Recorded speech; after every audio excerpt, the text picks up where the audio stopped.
நாம் தமிழர் கட்சி கொஞ்சம் பணக்கார கட்சி ஆகிருக்கும் போல் இருக்கு. கூட்டத்துக்கு டீ ஸ்நாக்ஸ்லாம் தர்றாங்க. நான் தமிழ்நாட்டில் ஒரு திருமண கூட்டத்தில் ஸ்நாக்ஸ் வழங்கப்பட்ட ஒரு கூட்டம். தம்பி திருமுருகன்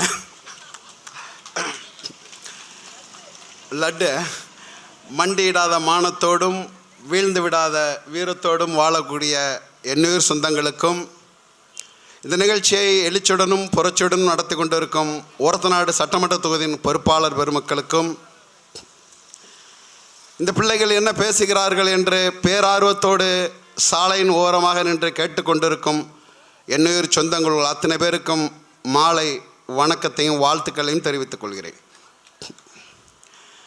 நம்மாழ்வார் நினைவேந்தல் கூட்டம் ஏன் வெல்ல வேண்டும் விவசாயி என்ற தலைப்பிலே ஒரு மாபெரும் திருமண கூட்டம் இங்கே நடந்து கொண்டு இருக்கிறது. நஞ்சில்லாத உணவு அதுவே நம் கனவு என்ற வாழ்நாள் முழக்கத்தை உயிர் மூச்சாக கொண்டு இந்த மண்ணிலே, இந்த பூமியிலே, இந்த நிலத்திற்கு, விவசாய பெருங்குடி மக்கள் விளைவிக்கக்கூடிய இந்த நிலத்துக்கு எந்த ஆபத்தும் வந்துவிடக்கூடாது என்று தன் வாழ்நாளின் இறுதி மூச்சு வரை போராடிய ஒரு பெருமகன். ஹைட்ரோ கார்பன் என்றால் என்ன, மீத்தேன் என்றால் என்ன, ஈத்தேன் என்றால் என்ன, பீத்தேன் என்றால் என்ற எவ்வளோ பெரிய நச்சு காற்று, எரிகாற்று, இந்த காற்றை எடுத்தால் இந்த மண்ணு மலடாகிவிடும், விவசாயம் பட்டு போய்விடும், பாலைவனாக மாறிவிடும் என்று முழக்கமிட்ட பெருமகன் நம்மாழ்வார். நம் மாவட்டத்திலே திருக்காட்டுப்பள்ளியிலே இளங்காடு என்னும் கிராமத்திலே பிறந்து முதுகலை வேளாண் பட்டம் பெற்று 72 அடிஷனல் டைரக்டர் என்ற விவசாய ஒரு அரசு பதவியிலே கோயில்பட்டில் இருந்த மனுஷன் அந்த அரசாங்க வேலையை உதறிவிட்டு தொலைந்து போன தமிழர் விவசாயத்தையும் தொன்மையத்தையும் தோண்டி தந்த தொல்பொருள் பெருமகன் அவன். நமக்காக மண்புழுவாய் துடித்தவன். புதைக்கப்பட்ட தமிழர் விவசாய மரபை தோண்டி தந்தவன் நம்மாழ்வார். அந்த பெருமகனை புகழ வேண்டிய கடமை தமிழராய் பிறந்த நாம் ஒவ்வொருவருக்கும் இருக்கு. இந்த ஒரத்தநாடு பகுதியில் நல்லா நீங்க நினைச்சுக்கிட்டு இருக்கிறீங்க. கிட்டத்தட்ட ஒரத்தநாடு, மன்னார்குடி, காரைக்கால், மரக்காணம் வரைக்கும் போகுது இந்த மீத்தேன் எடுக்கிறதுக்கு. வெறும் 650 கோடி ரூபாய்க்கு கொடுத்துருக்கிறான். இதை 6 லட்சம் கோடி ரூபாய்க்கு இங்கே எரிகாற்று எடுக்க போறான். இதையெல்லாம் பேசின பெருமகன், இந்த அரசுக்கு எதிராக பேசின பெருமகன், விவசாயிகளை பாதிக்கூடிய திட்டங்களை முழு மூச்சா எதிர்த்த பெருமகன். தமிழர்கள் மறந்து விட்டார்கள். தமிழர்களுக்கும் தமிழ்நாட்டுக்கும் உழைத்த பெருமக்களை இந்த திராவிட கூட்டம் மறைத்து விட்டது, அழித்து விட்டது. மறைக்கப்பட்ட பெருமக்களை பேசக்கூடியவர்கள் தான் நாம் தமிழர்கள். எதற்காக வெல்ல வேண்டும் விவசாயி? ஏன் நாம் தமிழர் என்ற அரசியல் கட்சியை நாங்கள் ஆரம்பிக்க வேண்டும்? ஏன் ஏற்ற வேண்டும்? எண்ணற்ற அரசியல் கட்சிகள் இங்கு இருக்கத்தானே செய்கிறது. திமுக இருக்கு, அண்ணா திமுக இருக்கு, காங்கிரஸ் இருக்கு, பிஜேபி இருக்கு. இவர்களோட வாழ்நாள் கூட்டணி போடக்கூடிய பல கட்சிகள் இருக்கு. இத்தனை கட்சிகளுக்கு மத்தியில் ஏன் நாம் தமிழர்? எதற்காக நாம் தமிழர் என்றால், இந்திய நிலப்பரப்பில் 28 மாநிலத்தை ஆளக்கூடிய 28 மாநிலத்தை ஆளக்கூடிய மகன் அந்த மாநிலத்தின் மகன். கர்நாடகாவை ஒரு கன்னடன் ஆளுகிறான், கேரளாவை ஒரு மலையாளி ஆளுகிறான், ஆந்திராவை ஒரு தெலுங்கன் ஆளுகிறான், வங்காளத்தை ஒரு வங்காளி ஆளுகிறார் என்றால் தமிழ்நாட்டை யார் ஆள வேண்டும்? தமிழர்கள் நாங்கள் ஆள வேண்டும். அப்படி இல்லை. 50 வருஷமா திராவிட ஆண்டுகிட்டு இருக்கிறான். திராவிட என் முகம் தமிழன், என் அடையாளம் தமிழ், என் நிலம் தமிழ்நாடு. நான் எப்படி திராவிடனாக மாறினேன்? யாரும் கேட்கல. எங்க தாத்தா விட்டுட்டான், எங்க அப்பா விட்டுட்டான், எங்க அண்ணன் சீமா வந்த பிறகுதான் இதில் நாங்கள்லாம் விழிச்சோம். நினைச்சு பாருங்க, யாருக்கு கீழே இந்த ஆட்சி அதிகாரம் நடக்குது? பெத்த தாய் தான் குழந்தையை கொல்லுவாளா? பெத்த அப்பன் தான் குழந்தையை சீரழிப்பானா? ஆண்டொன்றுக்கு 75,000 பெண்களோட தாலி அறுக்கப்படுது மதுவினால. இவர் அப்பாங்கிறாரு. பெத்தப்பன் செய்ய மாட்டான், மற்றவங்க அப்பனா இருக்கிறதுனால 75,000 பெண்கள் ஆண்டுதோறும் தாலி அறுத்துக்கிட்டு இருக்கிறாங்க. பள்ளி கல்வித்துறை எப்படி இருக்கிறது? நீர் மேலாண்மை துறை எப்படி இருக்கிறது? மின்சாரத்துறை எப்படி இருக்கிறது? எல்லாவற்றுக்கும் வரி. 3,55,000 கோடி ரூபாய் கடனா இருந்த தமிழ்நாடு அரசு 1947 இருந்து 2020 வரைக்கும் வாங்கின கடன் 3,50,000 கோடி ரூபாய். இந்த 4 ஆண்டுல மட்டும் 5 லட்சம் கோடி ரூபாய் 5 லட்சம் கோடி ரூபாய் இந்த அரசு கடன் வாங்கி இருக்கு. யார் தலையில விடியும்? எப்படி வளர்ச்சியா இருக்கும்? 9 லட்சம் கோடி ரூபாய் தமிழ்நாட்டின் கடன் எப்படி இது வளர்ச்சியாக்கப்படும்? இந்த 9 லட்சம் கோடி ரூபாய்க்கு எவன் தாலி அறுத்து வட்டி கட்டும்? தமிழ்நாடு அரசு மக்கள் தாலி அறுத்து தான். அதனாலதான் உனக்கு water tax, EB tax, road tax, எல்லா டாக்ஸும் உனக்கு ஏறி இருக்கு. நீங்க ஆட்சிக்கு வரதுக்கு முன்னாடி என்ன சொன்னீங்க? மாதம் மின்சார கட்டணம் அளவிடப்பட்டு. இப்ப என்ன பண்ற?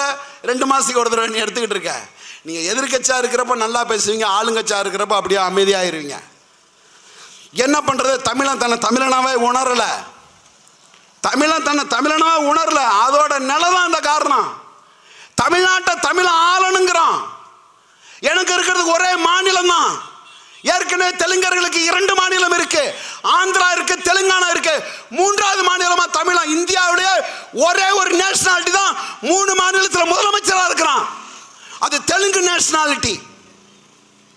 இதெல்லாம் பேசி உனக்கு உணர்வேற்றி நாங்க வாக்கு எடுக்கணுங்கிறது சிரமம்தான். ஆனாலும் விதைத்து கொண்டே இரு. விதைத்தவன் மறைந்தாலும் விதைகள் மறைவதில்லை, உறங்காது. இந்த சிக்கல்கள் நல்லா ஆழமா பாருங்க. இதுக்கு முன்னாடி தம்பி சொன்னாலும் 48,000 கோடி ரூபாய் பள்ளிக்கல்வித்துறை அமைச்சர் செலவு. எப்படி இருக்கு பள்ளிக்கூடம்? எப்படி இருக்கு? உலகத்தில் 8 விழுக்காடு ஜிஎஸ்டி வரியா வாங்கி கொண்ட நாடுகள் அத்தனையும் தன் நாட்டு குடிகளுக்கு கல்வியை உலக தரத்துக்கு இலவசமா தருது. வெறும் 8 விழுக்காடு ஜிஎஸ்டி வரியா வாங்கி கொண்ட உலக நாடுகள் அத்தனையும் தன் குடிமக்களுக்கு மருத்துவத்தை உலக தரத்துக்கு இலவசமா தருது. 28 விழுக்காடு ஜிஎஸ்டி வாங்கி கொண்ட இந்த ஈனப்ப என்னத்தை தர்றான்? என்னத்தை தர்றான்? எப்படி நீ பாப்ப? நீனு அரசு பள்ளிக்கூடம் என்ன லட்சணத்துல இருக்கு? அதான் ஏன் வெல்ல வேண்டிய விவசாயினா, சீமான் முதலமைச்சரா வந்துட்டா தமிழ்நாட்டில் உள்ள 4.5 லட்சம் அரசு ஊழியரும், அந்த அரசு ஊழியரும் முதலமைச்சர்லேருந்து, மந்திரிலேருந்து, எம்எல்ஏலேருந்து, எம்பிலேருந்து, சட்டமன்ற உறுப்பினர்லேருந்து, district collector, district SP, IG, DIG, ADGP, DGP எல்லாரோட குழந்தைகளும் அரசு பள்ளிக்கூடத்தில் தான் படிக்கணும். அரசு மருத்துவமனையில் வைத்தியம் பார்க்கணுங்கிற சட்டம் இது நான் தமிழர் அரசு ஏற்படுத்தும். சொல்ல சொல்ல ஒரு திராவிடனை இப்படி ஒரு சட்டத்தை கொண்டு வரணும்னு சொல்லு. லே, மாவட்ட ஆட்சியரோட குழந்தை இங்க உள்ள ஊராட்சி ஒன்றிய நடுநிலைப்பள்ளி படிச்சா எப்படி இருக்கும் அந்த பள்ளிக்கூடம்? மாவட்ட எஸ்பி, காவல்துறை கண்காணிப்பாரோட புள்ள இங்க உள்ள ஒரு முனிசிபாலிட்டி ஸ்கூல்ல படிச்சா எப்படி இருக்கும் தரம்? எஜுகேஷன் ஆபீசர், சிஓ, டிஓ எப்படி இருக்கும்? இதை மாத்துறதுக்கு தான் உங்க பிள்ளைகள் வாக்கு கேட்டு வர்றோம். நாங்க இது வாக்கு கேட்டு வரல, அடுத்த தலைமுறை பிள்ளைகளின் வாழ்க்கை கேட்டு வந்து நிக்கிறோம். நாங்க நல்லா உற்று பாருங்க, எங்களை நல்லா நோக்குங்க. வாக்குக்கு காசு தர மாட்டோம். சமரசம் இல்லாம எவனா இருந்தாலும் அடிச்சு துவப்போம். அவன் லட்சம் ரசிகர் வச்சிருந்தாலும், கோடி ரசிகர் வச்சிருந்தாலும், எங்க தத்துவத்துக்கு எதிராக வந்து அடிதான். அது அணிலா இருந்தாலும் சிறுத்தையா இருந்தாலும் சரிதான், எவனா இருந்தாலும் அடிதான். ஏன்? மான தமிழத்தை எங்க உடம்புல ஓடுங்கிற திமிரு. அந்த திமிரு எவனா இருந்தாலும் முட்டி பாப்போம்ங்கிற திமிரு. சும்மா வெறும் வார்த்தையில் இருக்கக்கூடாது. அடங்கமாறு, அத்துமீறி, திமிரையில திருப்படிங்கிறது அதே செயலில் இருக்கணும்படி செயலில் இருக்கணும். இந்த நிலையெல்லாம் மாற்றும் என்றால் உங்களுக்கு ஒரு வாய்ப்பு இருக்கிறது. நல்ல அரசியலை தேர்ந்தெடுக்க வேண்டிய கடமையும் பொறுப்பும் இந்த மண்ணில பிறந்த உங்கள் ஒருவருக்கும் இருக்கு. நல்ல அரசியலை நீங்கள் தேர்ந்தெடுங்கள். Politics is the master of the சயின்ஸ்ங்கிறான் அரிஸ்டாட்டில். அரசியலை அறிவியலின் தந்தை என்கிறான். எப்படி? அரிசி விலை, உப்பு விலை, பருப்பு விலை, மின்சார கட்டணம், பேருந்து கட்டணம், சுங்க கட்டணம், கல்வி கட்டணம், சாலை கட்டணம், மருத்துவ கட்டணம், அத்தனை கட்டணங்களையும் ஏற்றி இறக்குவது அரசு. அந்த அரசை தீர்மானிப்பது அரசியல். அந்த அரசியலை கேட்டு தாண்டா நாங்க வந்து நிக்கிறோம். இதான் அரசியல். இது ஒரு அறிவியல். மொழி செத்துடுச்சு. உலகத்திலேயே தாய்மொழியில கையெழுத்திடாம எங்க அப்பனோட இன்சில, பெத்த அப்பனோட இன்சில அந்நிய மொழியில போட்டு எழுதக்கூடிய ஒரு கேடுகட்ட இனம் இருக்கிறது என்றால் அது நீங்களும் நானும் இருக்கிற தமிழ் சமூகம் தான். தமிழில் கையெழுத்திடுவது அவமானம், கற்பித்தவன் திராவிடன். தமிழில் கையெழுத்திடுவது அவமானம் அல்ல, அது அடையாளம் என்று கற்பித்தது தான்டா நாம் தமிழர். சொல்லிக் கொடு பிள்ளைக்கு, கையெழுத்த மாத்து, உன் ஆத்தா மொழியில் உன் அப்பா மொழியில் கையெழுத்திட்டு என்று பிள்ளைக்கு கற்பித்து கொடு. மொழி உணர்வை ஊட்டு, சாதிய உணர்வை ஊட்டிராத. caste is a mental stateங்கிறார் ஸ்டேட்டட் பை டாக்டர் அம்பேத்கர். சாதிங்கிறது ஒரு மனநிலை, ஒரு மன நோய்ங்கிற அம்பேத்கர். அந்த சாதியை வச்சு தான் திராவிடங்களை கூறு போட்டு பிளந்தான். அதை கோக்குற ஊசி தான் நாம் தமிழரோட விவசாய ஊசி. அவன் புரட்டி போட்ட மண்ணையெல்லாம் சரிசமமாக உழுது போடுறது தான் நாம் தமிழரோட விவசாயி கலப்பை. எங்களை உத்து பாருங்க, என்ன பேசுறான்னு பாருங்க. சமரசம் இல்லை. இவர் சொல்றாரு 1,00,000 கோடி ரூபாய், 1,00,000 கோடி ரூபாய் ஆண்டு ஜிஎஸ்டி தமிழ்நாடு அரசு மத்திய அரசு கட்டுது. மத்திய அரசு திருப்பி வெறும் 38,000 கோடி ரூபாய் திருப்பி தாரான். இதே 1,00,000 கோடி ரூபாய் உத்தரப்பிரதேசம் கட்டுது. 2,75,000 கோடி ரூபாய் திருப்பி அவனுக்கு கொடுக்குறான். இது கேட்க திராணியற்ற ஸ்டாலினை போன்ற முதுகெலும்பு இல்லாத முதலமைச்சரை முறிக்கணும்னா விவசாய கலப்பையை தேர்ந்தெடுக்கணும். விவசாய கலப்பை நீ தேர்ந்தெடுக்கணும். எங்கள் அரசியலை பாருங்க, தொலைச்சிட்டோம், தொன்மம் போயிருச்சு. எந்த பெருமையும் உனக்கு இல்லை, எந்த வரலாறும் உனக்கு இல்லை. மீட்டெடுக்கிற வேலையை செஞ்சுக்கிட்டு இருக்கோம். தமிழனுக்கான வரலாறு நாங்கள் எழுதிக்கிட்டு இருக்கோம். நீ எந்த சாதிய கட்சியில இருந்துக்க, எந்த மத அமைப்பில இருந்துக்க, உன் பிள்ளைகளுக்கு தமிழர்களுக்கு ஒரு தலைவன் தான், அது மேதகு பிரபாகரன் என்ற தலைவனை கற்பிச்சு கொடு. நீ முத்திரையர் சங்க தலைவரை கையில வச்சுக்க, கல்லர் சமுதாயத்தின் தலைவரை கையில வச்சுக்க, அகமுடியர் சமுதாயத்தின் தலைவரை கையில வச்சுக்க, நாடாளர் சமுதாயத்தின் தலைவர் கையில வச்சுக்க, கவுண்டர் முதல்வர் எந்த சமுதாயத்தின் தலைவரும் பின்னாடி போ. ஆனால் உன் குழந்தைகளுக்கு தமிழனா பிறந்த 12 கோடி தமிழ் சமூகத்துக்கு ஒற்றை தலைவன் தான், அது 22 நாடுகளை திருப்பி அடித்த பிரபாகரன் என்ற பெருமா வீரனை பத்தி சொல்லிக் கொடு குழந்தைகளுக்கு.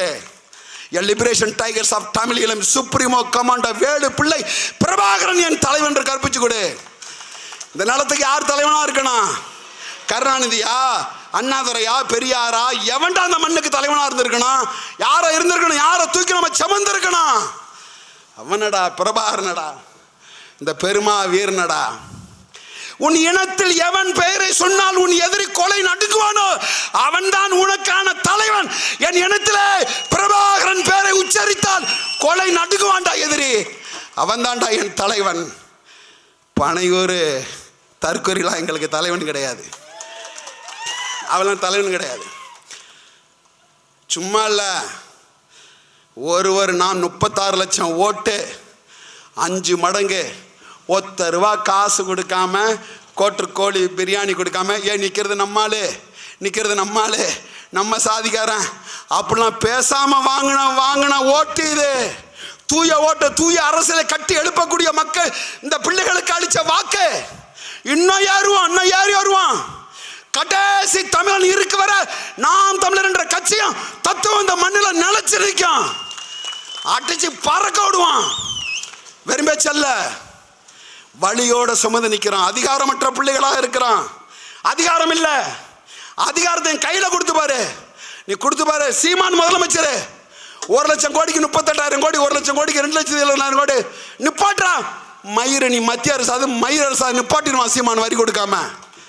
அதுக்கு திராணி வேணும், அதுக்கு தெம்பு வேணும், நெஞ்சில மாஞ்சாய் வேணும். அதுக்கு சொல்றதுக்கு திராணி இருக்கான்னு என்ன பெரிய திராவிடம்? அதை எப்படி பாருங்க. தீக்காவை ஆரம்பிச்ச, திராவிடர் கழகத்தை ஆரம்பிச்ச பெரியாரு பிறமொழியாளர். தீக்காவில் 74 வயசுல ஒரு 18-20 வயசு பிள்ளைய கல்யாணம் பண்ணால அங்கேன்னு விரட்டி விட்டு அங்கேன்னு வெளியேறப்பட்ட திமுக திராவிட முன்னேற்ற கழகத்தை ஆரம்பிச்ச அண்ணாதுரை கருணாநிதி பிறமொழியாளர். அந்த திமுகவில் மறுபடியும் உடஞ்சி வெளியே வந்தார். அனைத்து இந்திய அண்ணா திராவிட முன்னேற்ற கழகம், எம்ஜிஆர் மலையாளி, திருப்பி அதில் அவங்க வந்தது, திருப்பி அதுலன்னு உடஞ்சி கல்யாண மண்டபம் சிக்கல்ல மரியாதைக்குரிய அண்ணன் விஜயகாந்த் ஆரம்பிச்சது தேசிய முற்போக்கு திராவிட முன்னேற்ற கழகம். ஐயா வைகோபால் சாமி ஆரம்பிச்சது மறுமலர்ச்சி திராவிட முன்னேற்ற கழகம். அதனால திராவிடம் எப்படி இருந்திருக்கணும்? இந்த நிலத்துல திராவிட கழகம் இருந்திருக்க கூடாது, தமிழர் கழகம். திமுக இருந்திருக்க கூடாது, தமிழர் முன்னேற்ற கழகம் இருந்திருக்கணும். அனைத்து இந்திய அண்ணா திராவிட முன்னேற்ற கழகம் கிடையாது, அனைத்து இந்திய தமிழர் முன்னேற்ற கழகம் இருந்திருக்கணும். ஆனா இந்த திராவிடங்கிறது தமிழனை ஏற்றி பிழைச்சி வாழ்வதற்கும் ஆள்வதற்கும் பயன்படுத்தப்பட்ட வார்த்தை தவிர ஒரு மயிருக்கு வேலை இல்லாத வார்த்தை. திராவிடங்கிற சொல் என் கால் செருப்புக்கு சமமான சொல். என்ன பெரிய திராவிடன்?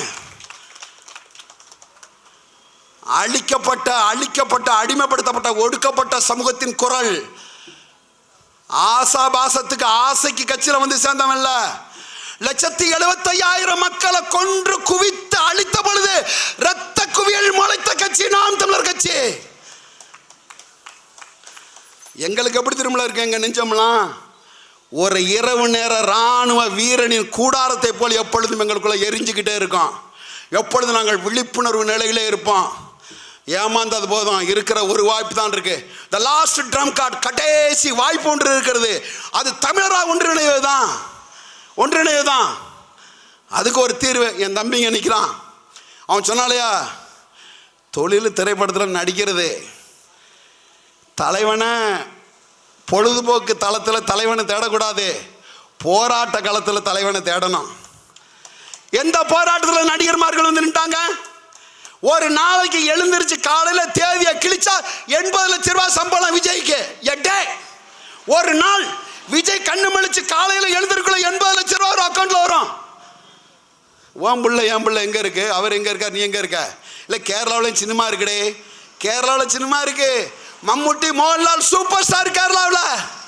ஒரு மான மலையாளத்தான் ஒரு கவுன்சிலருக்கு கூட தேர்ந்தெடுக்க மாட்டாடா மம்முட்டியை, மோகன்லால். இங்க சினிமா திரை கவர்ச்சி போதும், திரை பிம்ப போதும், அந்த வெளிச்சம் போதும் தமிழனை ஆள்வதற்கு.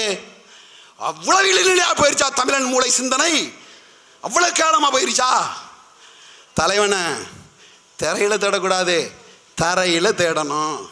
தலைவனை நடிப்புல தேடக்கூடாது, மனித உழைப்புல தேடணும். இந்த சிக்கல்கள்லாம் தீரும் என்றால் இந்த தேர்தலையாவது பல போட்டி. எங்களுக்கு இருமனை போட்டி தான். கொள்ளையடிக்கிறவன், நிலத்தை சூறையாடுறவன், மக்கள் நலத்திட்ட பணத்தை திருடுற கூட்டம் ஒண்ணு. இதுக்கு எதிராக மண்ணின் வளம், மக்கள் வளத்தை பாதுகாக்கிற ஒரு கூட்டம் அது நாம் தமிழர். 2 பேத்துக்கு தான், திராவிடனுக்கும் தமிழனுக்கு தான் இந்த நிலத்துல சண்டை போர். இது சமரசம் இல்லாத போர். அதுக்கு நீங்கள் அத்தனை பேரும் தமிழனா ஒற்ற கொடையில வந்து இறங்கணும், ஒத்த கொடையில வந்து இறங்கணும். வா, நான் நாடார் அல்ல, உடையார் அல்ல, கல்லர் அல்ல, அகமுடியர் அல்ல, மறவர் அல்ல, பல்லர் அல்ல, பறையர் அல்ல, படையாச்சல்ல, முதலியார் அல்ல, மூப்பனார் அல்ல, இந்து அல்ல, கிறிஸ்டின் அல்ல, முஸ்லிம் அல்ல, நாங்கள் தமிழர்கள் என்ற ஓர்மையிட வா, அத்தனையும் சாத்தியம் என்று கூறி இங்க நிற்கக்கூடிய துறையில் என் தம்பி திருமுருகன் அவர்களுக்கு இந்த 26 விவசாய சின்னத்தில் வாக்களித்து உங்களின் ஆக சிறந்த சட்டமன்ற உறுப்பினராக அவரை தேர்ந்தெடுக்கும்படி கேட்டி வேண்டி விரும்பி விடைபெறுகிறேன். நன்றி, வணக்கம். நாம் தமிழர், தமிழ் தாய் வாழ்க, தலைவர் பிரபாகரன் வாழ்க.